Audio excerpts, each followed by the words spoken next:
Welcome to the deep dive. This summer, we've seen some truly incredible moments in women's sport. But beyond the headlines and the packed stadiums, there's something else happening, a kind of quiet revolution, really. It's this scientific deep dive into understanding the female body in elite sports. So our mission today is to unpack what that actually means for you, for the athletes. We're digging into the unique ways top-level sport impacts the female physique. We've found some, pretty surprising facts and insights, stuff that might really change how you think about performance, support, even just, well-being. Yeah, it's fascinating because for such a long time, the default thinking was basically the female athletes were just mini men. Their training, the kit, recovery, it often just scaled down from the men's programs. But the sources we've looked at show this really powerful shift, and it's much needed. We're finally starting to understand and actually embrace the unique physiology of women, and it's really changing the game. Definitely. And the first area our sources highlighted, which honestly surprised me, was the impact of breast biomechanics, something often overlooked, but with a profound effect. We'll get into that. Then we'll move on to the menstrual cycle, its influence, which is quite nuanced.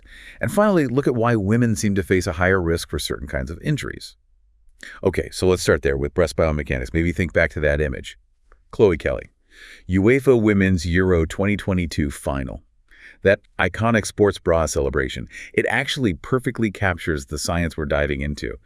Our sources mention some, frankly, astounding numbers about breast movement in sport. What did the research find? Oh, it's pretty remarkable stuff. The studies show that in just one football match, breasts can bounce on average something like 11,000 times. 11,000. Yeah.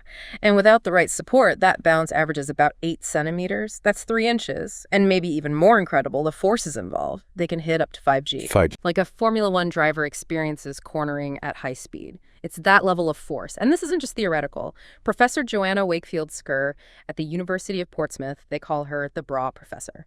She spent her career researching exactly this. Wow, 5G. That's really intense. I had no idea it was that significant. So what does that kind of constant, powerful movement actually do to the rest of the body, I mean? How does it affect an athlete's mechanics? Right. Well, that's where the science gets really interesting. They've used motion sensors in labs, and what they found is that this shifting mass of breast tissue, it isn't just isolated. It actually changes how the rest of the body moves. So if that weight is constantly, moving around, it can genuinely change torso movement and even affect the amount of force an athlete puts into the ground when they run or jump. And that must have direct performance consequences, right? Our sources explain that athletes trying to sort of compensate for that bounce, they often restrict their upper body movement, which then messes with their pelvis position and shortens their stride. Professor Wakefield-Skerr actually found, didn't she, that low breast support meant a reduction in stride length of 4 centimeters. And her point about losing 4 centimeters every step in a marathon, adding up to a mile, that's huge. It's absolutely huge. And it really highlights that a sports bra, it's not just about comfort or how it looks. It's actually crucial performance equipment. And beyond performance, it's also about protecting the delicate structures inside the breast.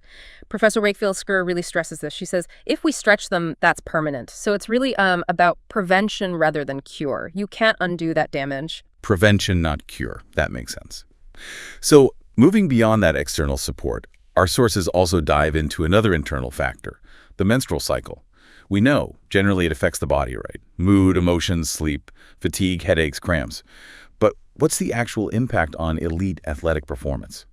That's a really important question, and it's one athletes are thankfully talking about more openly now. Our sources mentioned Callie Hauger-Thackeray. She's a Team GB distance runner, and she said quite powerfully that talking about its impact in sport is still so taboo, and it shouldn't be because we're struggling with it.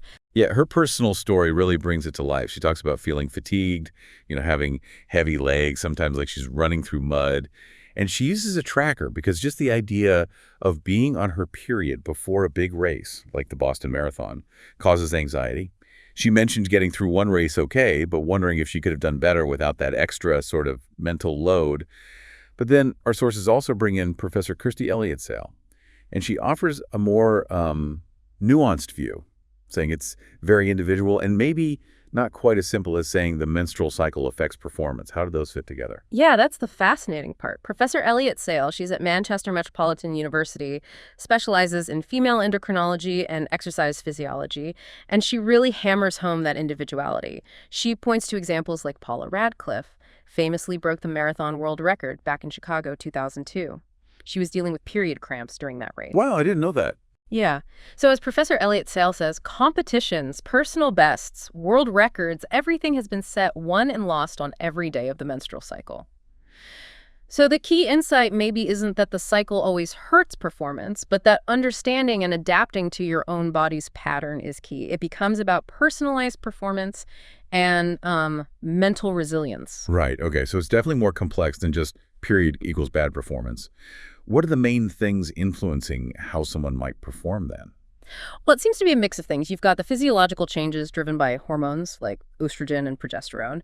These could potentially alter things like bone density, muscle function, heart rate, but the exact size of that effect still being researched.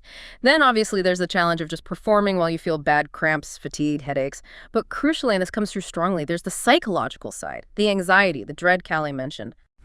That raises a really important question, doesn't it? How much does that mental side, that burden, contribute?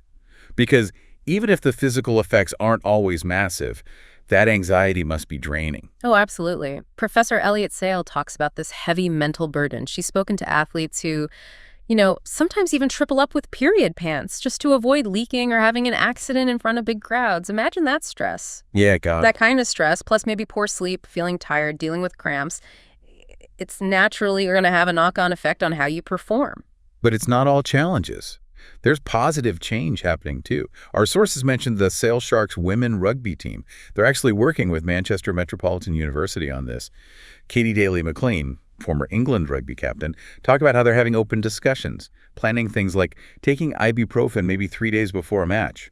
How's that helping? It's really about empowering the players.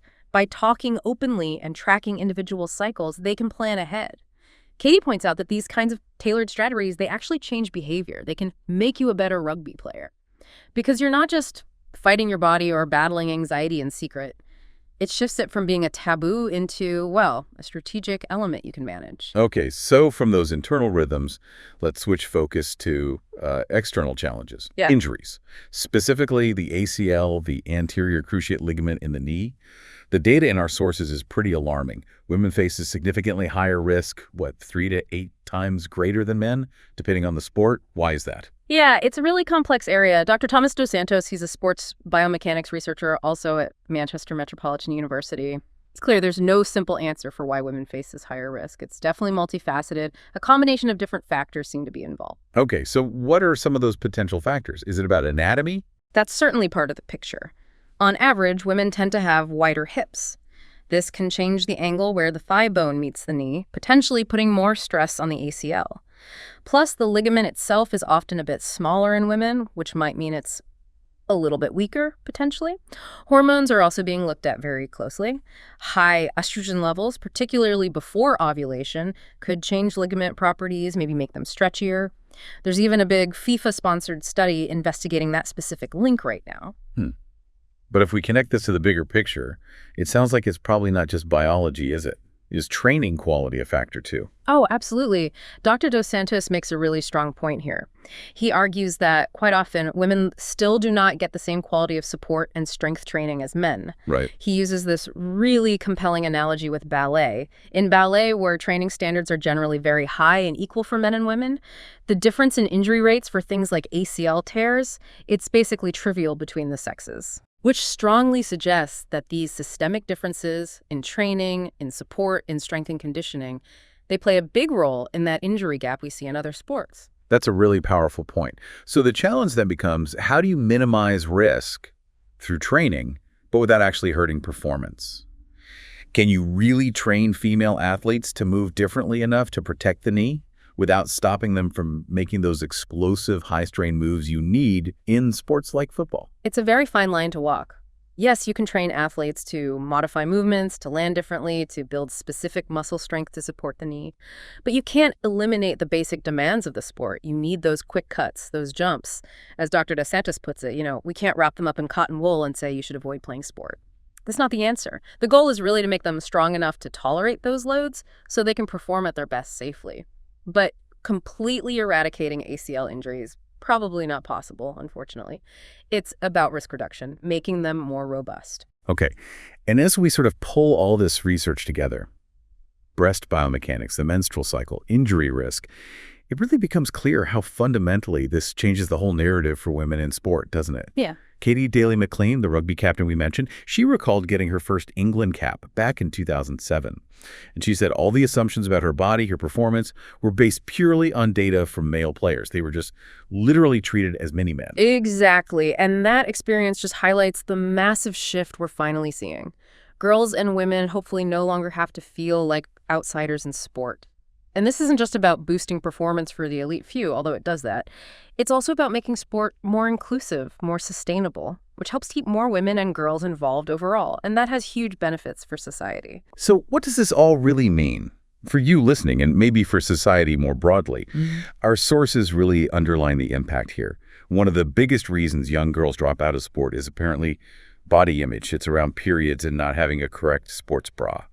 All things that, as this research shows, are so easily sorted. With the right understanding and a tailored approach, it's fixable. So what we've really explored today is this huge shift, isn't it?